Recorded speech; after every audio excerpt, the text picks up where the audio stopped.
Assalamualaikum warahmatullahi wabarakatuh.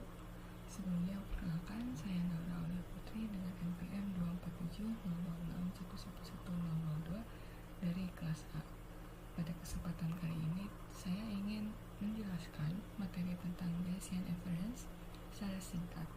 Bayesian inference ini adalah cara untuk memperbarui keyakinan atau probabilitas suatu kejadian ketika kita mendapatkan data atau informasi baru.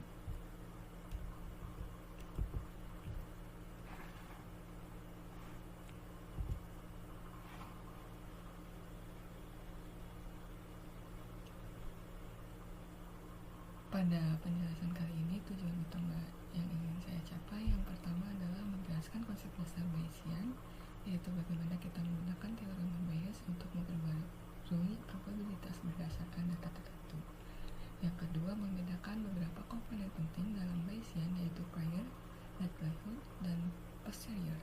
Tiga istilah ini adalah istilah kunci untuk memahami bagaimana Bayesian inference bekerja, dan nanti akan saya jelaskan satu persatunya.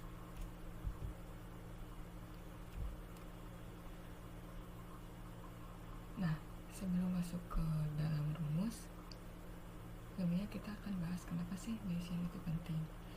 Nah, di dunia nyata tuh kita hampir selalu punya keyakinan awal, misalnya tuh kayak kita sudah punya data lama atau pengalaman atau institusi tentang suatu kejadian. Lalu setiap kita mendapatkan data baru, nah kita tuh butuh cara yang sistematis untuk mengupdate keyakinan awal tadi berdasarkan data baru tersebut. Nah, disinilah Bayesian inference dipakai. Secara konsep, prosesnya adalah sebelum melihat data, kita akan melihat data lalu memperbarui keyakinan. Metode ini tuh banyak digunakan di berbagai bidang. Misalnya tuh deteksi spam di email untuk menilai apakah sebuah email termasuk spam atau bukan. Terus di cyber security seperti intrusion detection untuk mendeteksi serangan di jaringan. Yang ketiga ada medis untuk membantu diagnosis penyakit berdasarkan gejala atau hasil tes. Nah, yang selanjutnya di machine learning, misalnya pada Bayesian network atau Bayesian regression. Sekarang kita masuk ke konsep inti, yaitu teorema Bayes. Teorema Bayes ditulis sebagai P of H given D sama dengan P of D given H kali P of H per P of D, dimana H adalah hipotesis, misalnya email ini spam. D adalah data atau evidence, misalnya email ini mengandung kata promo. P of H disebut prior, yaitu probabilitas awal hipotesis sebelum kita melihat data. P of D given H disebut likelihood, yaitu seberapa besar kemungkinan data muncul jika hipotesis benar. P of H given D disebut posterior, yaitu probabilitas baru dari hipotesis setelah kita mempertimbangkan data. Sedangkan P of D disebut evidence atau Markanian likelihood, yaitu probabilitas data secara keseluruhan.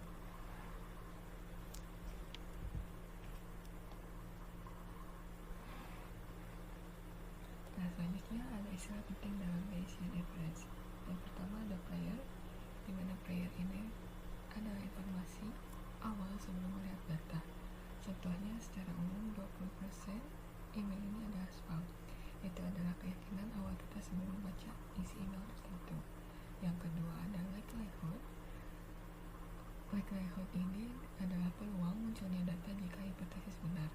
Contoh, jika email itu spam, maka 70% kemungkinan email tersebut mengandung kata promo. Yang ketiga ada posterior, P of H given D. Posterior ini adalah probabilitas hipotesis setelah kita mempertimbangkan data. Inilah nilai yang biasanya ingin kita hitung, karena ini menggambarkan keyakinan kita setelah melihat bukti. Yang keempat adalah evidence atau P of D. Evidence berfungsi sebagai berbentuk normalisasi supaya total probabilitas tetap satu. Nilai ini juga disebut dilihat sebagai gabungan semua kemungkinan penyebab dari data yang kita amati.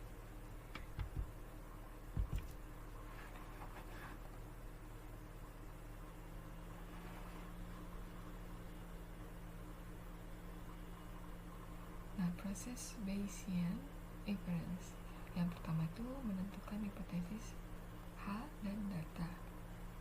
Nah, yang kedua ada menentukan prior P of H. Nah, yang ketiga menentukan likelihood. Di sini itu bisa melihat seberapa besar kemungkinan data muncul jika hipotesis benar. Nah, yang keempat ada hitung evidence. Jika ada beberapa, misalnya ada H1 atau H2 seterusnya, maka itu menjumlahkan P of D given HI dikali P of HI untuk semua I.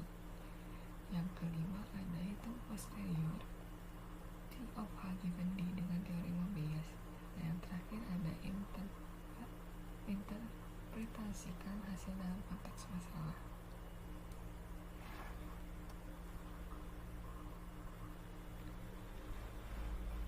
Selanjutnya ada perbandingan singkat Bayes versus frequent test. Nah, kalau pada pendekatan frequent test, parameter dianggap sebagai nilai tetap yang tidak diketahui. Probabilitas diartikan sebagai frekuensi relatif suatu kejadian jika percobaan diulang banyak kali. Lalu pendekatan ini tidak menggunakan prior secara eksklusif, sedangkan pada pendekatan Bayesian, parameter dipandang sebagai sesuatu yang acak dan memiliki distribusi. Probabilitas diartikan sebagai derajat keyakinan terhadap suatu pernyataan. Nah, di sini tuh kita secara jelas menggabungkan prior plus data untuk mendapatkan posterior. Secara sederhana, frequency lebih fokus pada data yang kita lihat saat ini, sedangkan Bayesian fokus pada data yang ada ditambah pengetahuan yang sebelumnya. Mungkin demikian presentasi dari saya mengenai Bayesian inference. Terima kasih atas perhatiannya. Assalamualaikum warahmatullahi wabarakatuh.